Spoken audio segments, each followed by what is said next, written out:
पश्चिम बंगाल के शिक्षक भर्ती घोटाले को लेकर सुप्रीम कोर्ट ने राज्य सरकार की खिंचाई की है। अदालत ने 25,000 शिक्षकों की नियुक्ति रद्द किए जाने को चुनौती देने वाली याचिका पर सुनवाई की।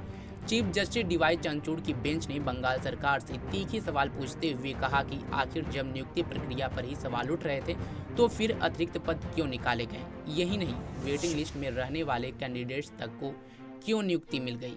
वहीं बंगाल सरकार के वकील नीरज किशोर कौर ने कहा कि यह तो सीबीआई ने भी नहीं कहा है कि 25,000 शिक्षकों की नियुक्ति अवैध है।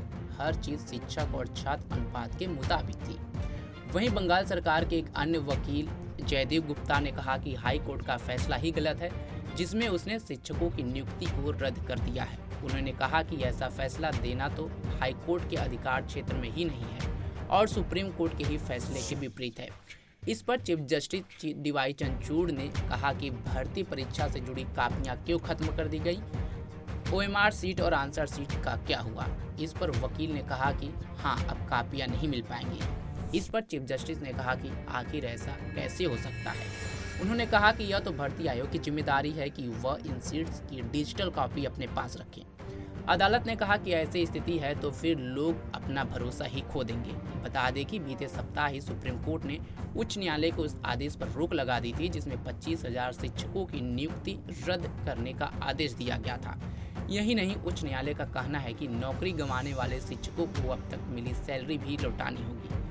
इसके चलते हजारों लोगों का भविष्य अधर में है और उन्हें इस बात की भी चिंता सता रही है कि यदि सुप्रीम कोर्ट से राहत नहीं मिली तो वह रकम वापस करने के लिए पैसे कहां से लाएंगे। सीजीआई चंद्रचूड़ इतने पर ही नहीं रुके। उन्होंने कहा कि यह तो सिस्टम के साथ फ्रॉड है। उन्होंने कहा सरकारी नौकरियां बहुत कम हैं। अगर जनता का विश्वास उठ गया तो कुछ भी नहीं बचेगा।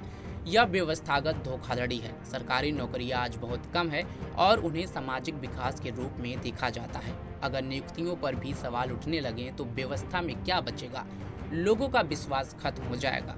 आप इसे कैसे स्वीकार कर सकते हैं। सीजीआई ने कहा कि आपके पास यह दिखाने के लिए कुछ नहीं है कि यह डेटा कहाँ रखा गया है और वह सुरक्षित है भी या नहीं।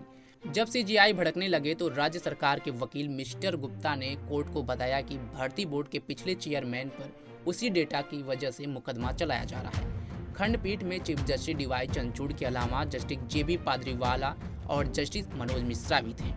सुप्रीम कोर्ट ने अपने आज के फैसले में पश्चिम बंगाल के कथित भर्ती घोटाले को व्यवस्थागत धोखाधड़ी करार देते हुए कहा कि अधिकारियों की जिम्मेदारी थी कि वे 25,753 शिक्षकों और गैर शिक्षक कर्मचारियों की नियुक्ति से संबंधित डिजिटल रिकॉर्ड संभाल कर रखें। पीठ ने राज्य सरकार के वकीलों से कहा, या तो आपके पास डेटा है या नहीं है।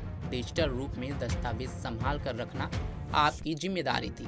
अब यह जाहिर हो चुका है कि डेटा नहीं है। आपको यह बता पाना ही नहीं है कि आपके सेवा प्रदाता ने किसी अन्य एजेंसी को नियुक्त किया है। आपके ऊपर निगरानी रखनी चाहिए थी।